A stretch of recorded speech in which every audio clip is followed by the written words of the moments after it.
week in America's schools. That is the allegation, a shooting a week. And what is the real story about health insurance premiums? As you may know, Obamacare is supposed to bring them down. Joining us in Washington, Shannon Bream here in New York City. Eric, Shawn, both are Fox News correspondents. What's the headline about health insurance premiums? Well, the headline is if you have a job, you're doing okay, but if you don't, you could get screwed. For example, the Kaiser Foundation studied employer health care programs like you have here at Fox News and most Americans have, 48%. Right. It shows that the increase is at 3%. But the Health Pocket Group, they've studied individual policies. They say the rates have gone up as much as 45% for women and 78% for some men. Why? Why is the difference between health insurance gathered in the marketplace, if you're working for a company, and individuals? Why? Well, one reason is the companies have leverage. I mean, they got more employees. They can negotiate a better deal. Exactly. Okay. And also some costs have gone down. Doctors, for example, not doing all the major, some major tests. Right. The president today was in, just outside of Nashville in Madison, Tennessee, and he was proudly saying that 16 million Americans are now covered with Obamacare, and he said that it slowed down the growth, what he calls the health care inflation, the most in 50 years. But at this event, he did admit that premiums will be going up. And so will deductibles, right? Deductibles for, what you have to pay before the insurance kicks in. So for the 50% of Americans, and 16 million people, not a lot of people, and most of them are getting free health care or heavily subsidized health care because they're the poor people. 85%. Which is what this was based on. So the workers and the retirees and other people who have to buy their own, they're up big time in their insurance premiums and in their deductibles. And that's going to continue? The premiums, they could get even much bigger this year. 50%. Are being asked in some states. The president was asked that specifically, and he said the question is, will they be too high? He doesn't think they'll be that high because it's up to, he said, high now. Well, they're going to go up even further. Okay. And the president said it's up to the state I knew insurance. this was going to happen. I knew it. You see, because this is a straight entitlement play. Everybody should understand it. This is an entitlement play. Give health insurance to the poor and have-nots at the expense of those who do have. And that's what it is. All right. Shannon Bream, everyone.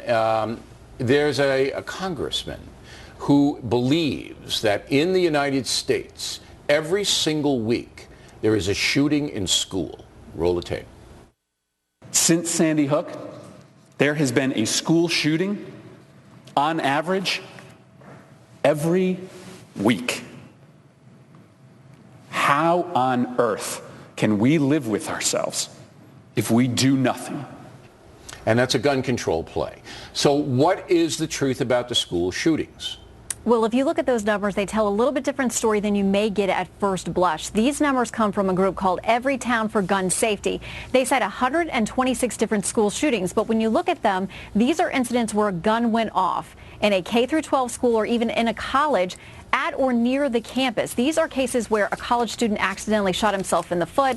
Unfortunately, 25 of these were suicide. So it may have been somebody just parked in the school parking lot who decided to take their own life. There are guns that misfired, that went off, that weren't aimed at anybody. Of those 126, maybe 10 of those were something that you would say the person actually showed up with a gun with an intent to shoot someone else on campus. So 10 out of 126 were aggressive shootings to harm at the nation's school, and that's 10 too many, of course. But this crew that is putting this propaganda out, and all that's why we have the Truth Serum segment, because these political people, they put it out. The congressman from Connecticut got 126. Oh my God, one a week. This is insane. We can't have this. Let's take away all the guns from everybody. What is the group behind it? They're called Everytown for Gun Safety, and they say their mission is essentially to make schools safe places where there isn't gun violence. How? Well, I think part of it is by putting these numbers together and giving them to lawmakers who are interested in this. Of course, Murphy is from Connecticut. His office now says, listen, if people want to quibble about these numbers, that's one thing, but one shooting is too many. All right, but what do they want? To confiscate weapons? Is that what they want to do? What do they want to do? Well, I think they want to make sure that these guns don't show up on campus. We know a lot of schools are gun-free zones, and some people say that tends to be a problem as well. I don't think that's possible. In a nation where there's 100 million guns on the street because of our history and other things, this is pie-in-the-sky business. But we want safety for the kids, and the way to do that is to have security people on campus. And if you're in a tough neighborhood, have a lot of them. Eric, Shannon, thank you.